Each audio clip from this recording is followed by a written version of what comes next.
Brilliance Audio presents the unabridged recording of Titus Awakes, a novel by Maeve Gilmore, based on a fragment by Mervyn Peake. Performed by Simon Vance.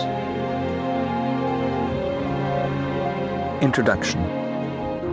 The Gormenghast Trilogy was not envisaged as a trilogy. There was to have been a fourth book, in which Titus Groan, having left his own domain of his own volition for the first time, knowing that he could not return, entered a world where he was unknown, young, and alone. The life he found outside the castle was indifferent to him. There were echoes from his childhood, and the flint he carried with him gave verisimilitude, if to no one else, at least to himself. Gormenghast was not a dream. The world he encountered outside was not a dream. And the world that had been engendered by the first 3 books was to encompass the vastness of life. A picaresque tale that was so bloody and so enormous in its vision that only a man who had that boldness and that vision within his grasp could manipulate it.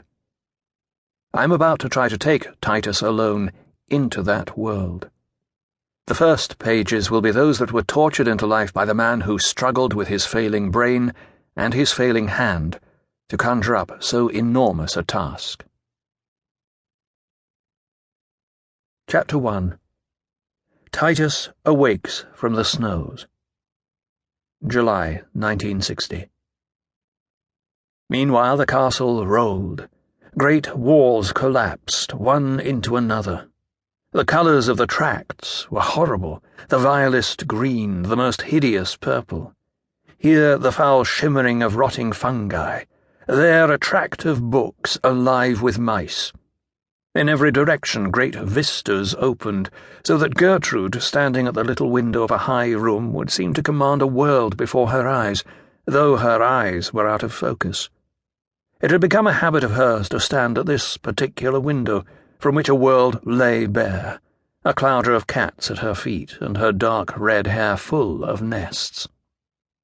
Who else is there alive in this echoing world? And yet, for all the collapse and the decay, the castle seemed to have no ending.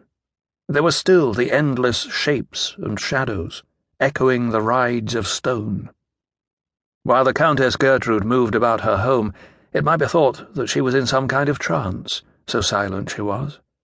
The only sound coming from her coiled hair was the twitter of small birds. As for the cats, they swarmed about her like froth. One day, the massive Countess, standing before the little window of her bedroom, lifted her matriarchal head and brought her eyes into focus. The birds fell silent, and the cats froze into an arabesque. As she approached from the west, so Prune-Squalor, his head in the air, approached from the east, and as he minced, he sang in a falsetto unutterably bizarre. "Is that you, Prune-Squalor?" said the Countess, her voice travelling gruffly over the flagstones. "Why, yes," trilled the doctor, breaking off in his own peculiar improvisation. "It most assuredly is." "Is that you, Prune-Squalor?" said the Countess. "Who else?" "Who else?" said her voice, travelling over the flagstones. "Who else?" cried the doctor. "It assuredly is. At least I hope so." And Prune-Squalor patted himself here and there, and pinched himself to make sure of his own existence. The Descent from Gormenghast Mountain. With every pace he drew away from Gormenghast Mountain, and from everything that belonged to his home. That night, while Titus lay asleep in the tall barn, a nightmare held him. Sometimes as he turned in his sleep he muttered. Sometimes he spoke out loud and with extraordinary strange emphasis. His dreams thronged him. They would not let him go. It was early. The sun had not yet risen. Outside the barn the hills and the forests were hoary with cold dew, and blotched with pools of ice. What is he doing here, the young man, 77th Earl and Lord of